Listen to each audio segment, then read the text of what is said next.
You updated your SEC post-spring practice and portal rankings. Tennessee coming in at number 6. What did you see with Tennessee? Who they were quiet in the spring portal. They did their work in the winter window. But looking at the team coming out of spring, and you noted the defense, what it could potentially do for the Vols with all the Nico talk as well. Yeah, I wrote a column. Thanks for having me, guys. Josh, Swain, good to join you guys every time. Yeah, I wrote a column on Tennessee a couple weeks ago, maybe about 2 weeks ago, that really, I think, frankly, that while Nico, sucks up a lot of the oxygen around the program, it does seem like, talking to folks both behind the scenes and just kind of reading what's been going on there, the defense. I mean, I think there's real potential for that Vol defense to kind of spearhead a potential special season again in 2024, a la what they did in 22.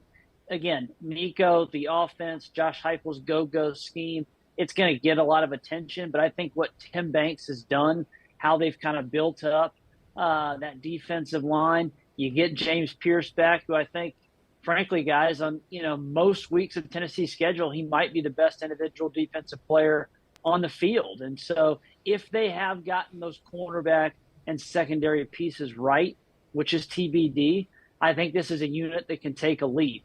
Right now, I kind of broke down my SEC power rankings in a tweet earlier today that, there's teams I'm higher on post-portal, there's teams I'm lower on, and there's teams that's still TBD. Tennessee kind of is in a camp of teams I feel pretty good about, and I have a good idea what I think they're going to be. So that's the same thing as Georgia, Texas, and I have Tennessee kind of in that same category. I don't know that they can be a college football playoff contender, but I think, again, if they're able to if they're able to find some things defensively to make yet another leap, I think the possibility's there. How do you judge whether or not a team is winning in the transfer portal? When you look at maybe some of the guys who are going to a school, it could be the quality of the player or it could be the quantity. Some teams out here have added 22, 25 players to their roster. Some have not added that much. Tennessee is one of those teams, but they feel like they've added some quality pieces. How do you judge whether a team has won in the portal or not during the spring? Yeah, so I'm kind of multiple minds on that, Jason. I think if you're just loading up to load up, it doesn't mean a whole lot to me. I still believe strongly, and the evidence is there, that the best way to build a championship team is through the high school ranks, through the majority of your roster being recruited and developed by your staff. And then you supplement. So you bring in, Tennessee brings in a Lance Hurd. And so, there's an opportunity to get a blue chip player there. You have a position of need. That's the kind of thing that makes sense. What Ole Miss has done, I think, is an outlier. Really, honestly, guys, they've completely recruited a mercenary defense. It's not really anything we've ever seen. I mean, almost, I think, all 11 or multiple guys in that double-digit guys in the two deep are going to, be a factor, and they're all transfers. That's an outlier situation. Ohio State, what they did this season, Jason, I think that's, again, another good example of, hey, that's some strong moves. All right, you already had the foundation. You get all these top guys back, JTT, Sawyer, Travion Henderson, and then what do? You go and add a Quinshawn Judkins. You add a 5-star in safety, Caleb Downs. So when you're just loading up to load up, if that's kind of all you're doing, I'm very skeptical, especially if you're having to grab a ton of guys during the spring, which we have now seen historically, that the higher upside guys are just not there compared to what might be available in December. Jesse Simonton is with us on 3.com. You can see his updated post-spring SEC team rankings from earlier today. Tennessee number 6 in the SEC, Oklahoma number 8. I know you've heard from Sooners fans online. Those two teams will play each other in their SEC openers coming up in September. How do you compare Tennessee and Oklahoma? What do you see from the Sooners coming out of the spring? I would put them in a similar tier.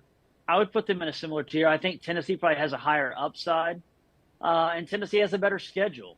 And that's frankly why I think, I have the Vols kind of ahead of them. I think, again, kind of go check it out at On3, but I wrote a column about a week ago that with what Oklahoma has done, both in high school recruiting, in the early portal, but then to kind of piggyback on Jason's question, what did you go out and get one of the high commodity positions? Oklahoma was able to do that in the spring. They really needed a defensive tackle. That was a position that did not have a ton of available bodies. And they went out and got one of the best one in TCU's Dominic Williams. And so I like what Brent Venables has kind of situationally around. They got the starting center from SMU out of the portal. That was another key spring addition. But their schedule, guys, it's gnarly. And the SEC did them no fit, especially when you look at what they have versus what Texas has in year one coming to a new league. If they're able to somehow, manage or kind of play a little gymnastics around that schedule, I think Oklahoma could be a playoff spoiler. Again, I don't think that they'll make the playoff, but I think that they could, have a big say in who does and does not make it from the SEC this fall. What did you learn putting the position unit rankings together? And that was a national conversation. You did national position unit rankings. Did anything stand out? Did that adjust your thoughts on teams one way or the other after you went position group by position group? Yeah, this will be kind of funny for maybe y'all's audience to hear, because the last time we saw this team, but I'm higher on Iowa. Like Tennessee, mollywopped them in the bowl game, and that was Nico's coming out party. And yet I think what the Hawkeyes have done, I don't think they can win the Big Ten because you have Ohio State, you have Oregon there this year. But Iowa returns, the best safety duo in the country. They still have multiple blue chip cornerbacks even after losing Cooper DeJean. And then going out and very sneakily picking up Sullivan from Northwestern to probably be the quarterback. I know that McNamara is still there, but he wasn't healthy all spring.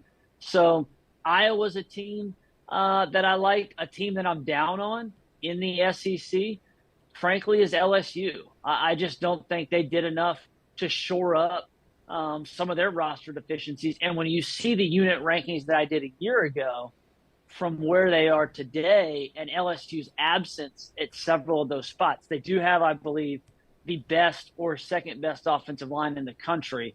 Wide receiver room still good. But I think there's, concerns at tailback. Let's see what happens. Defensive line, moving Harold Perkins around. The secondary remains a huge question mark.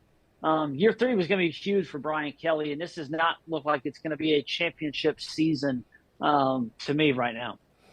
Jesse Simonton on 3.com. Several coaches around the country publicly, they didn't directly say it, but they basically said regarding NIL, hey, man, we're not paying those prices. Those prices are way too high. We're not paying those prices. Whenever they're asked about not addressing a position, which coach nationally do you think will regret their decision or their approach at the end of the season? You mentioned LSU, but that was more in the SEC. Is there a team outside the SEC that will regret their decision to not be more active in the portal?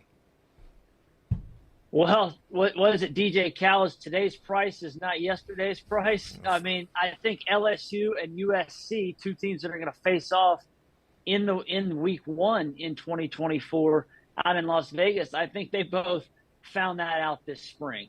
Because while Kelly was lampooned for his comments, I do think they were a bit misconstrued. He did not, exactly explain them well, because you can't just come out and say, hey, we're a broke boy program, because then what do your boosters think?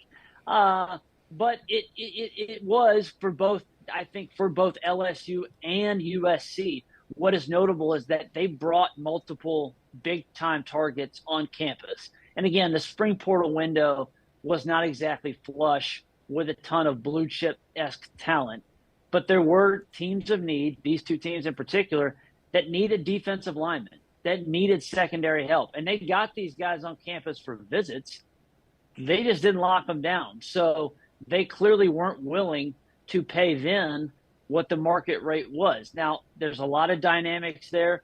Jason, you've been in that locker room. If you flashed back to your day and everybody was available to get paid, if you were on the roster and you were already making X, and yet you're bringing in a guy that maybe isn't as good as you, and might even be a backup, but we just need him, and now I'm going to pay him double. There could be some locker room dynamics there that can kind of cause some issues. So I think that's why maybe some of these teams, ended up throwing up the red flag, but they maybe wish they had that green flag going, come the middle of September or mid-October, when suddenly you're lacking depth, and that body would have been, awfully helpful. Jesse Simonton on 3. Before we get you out of here, I think we were discussing there can be some quibbling over unit rankings.